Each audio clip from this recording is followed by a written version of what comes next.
নমস্কার বন্ধুরা, ম্যাজিক সিসেকারে আর একটা নতুন প্রতিবেদন নিয়ে হাজির হলাম।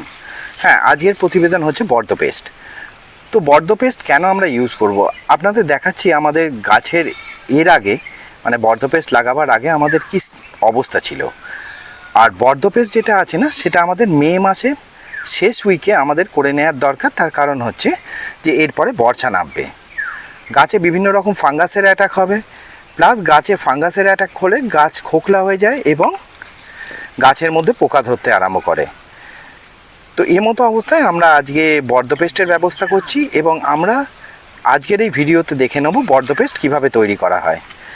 এটা কিন্তু ভীষণভাবে ছাদ বাগানিদের জন্য উপকারী এবং যারা বাগান করছেন তাদের জন্য উপকারী। বর্ধ পেস্ট থাকলে কি হয়, বর্ষাকালে গাছকে অনেকটা প্রোটেকশান দেওয়া যায় বিভিন্ন রকম ছত্রাকজনিত রোগের থেকে। তো আপনারা অবশ্যই এটা করে নেবেন, কারণ সামনে বর্ষাকাল। বর্ধ পেস্ট বানানো খুব সুবিধা। আমি একে একে ছোট্ট করে আপনাদের ডেসক্রিপশানে আমরা বলে দিচ্ছি। বন্ধুরা দেখুন, এক্ষেত্রে আমরা দুটো বালতি নিয়েছি।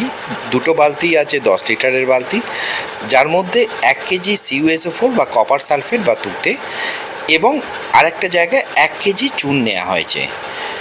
এই চুনটা অবশ্যই যখন কিনবেন তখন আপনারা দোকানে বলবেন যে চাষেদের যে চুন লাগে সেই চুনটা দেওয়ার জন্যে।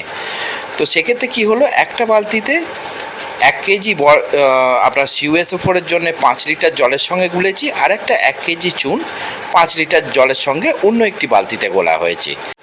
গোলানোর পরে আমরা এই দুটি বালতিকে ন্যূনতম 8 ঘন্টার জন্যে এই মিশ্রণটা ঠিকভাবে তৈরি হওয়ার জন্যে ছেড়ে দেবো।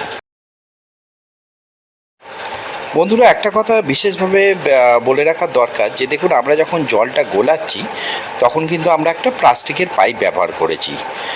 এখানে কোনো মতেই কিন্তু মেটালের কোনো জিনিস ব্যবহার করা যাবে না। মেটাল ব্যবহার করলে অবশ্যই কপারের সঙ্গে তার বিক্রিয়া হবে। তো এই বিষয়টা সাবধানে নজর রাখতে হবে। দেখুন, আমাদের বর্ধ পেস্ট তৈরি হয়ে গেছে। সিমিলারলি আর একটা কথা মনে রাখতে হবে, যখনই আপনারা বর্ধ পেস্ট তৈরি করবেন তখনই প্লাস্টিকের বালতি ইউজ করবেন, কোনো মেটালের কোনো জিনিস ব্যবহার করবেন না। এবার চলে আসা যাক প্রয়োগ বিধির ব্যাপারে। প্রয়োগের সময় অবশ্যই দেখে নেবেন, কোনো যদি এফেক্টেড গাছ হয় তাহলে সেখানকার ছালটাকে চেঁচে নিয়ে এফেক্টেড জায়গাটাকে খুলে দিতে হবে। তাতে কি হবে যে এই যে বর্ধ পেস্টটা আছে এটা ডাইরেক্ট ওই এফেক্টেড জায়গায় গিয়ে কাজ করবে। আর যদি গাছের কাণ্ড যদি এরকম না হয় বা এফেক্টেড না হয়, তাহলে এমনি আপনারা গাছের গোড়া থেকে আরম্ভ করে 3 ফুট হাইট অবধি এই বর্ধ পেস্টটা লাগিয়ে দেবেন।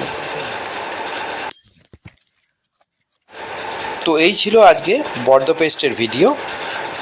সঙ্গে থাকবেন, ভালো থাকবেন। দেখা হবে নতুন কোনো ভিডিওয়ে।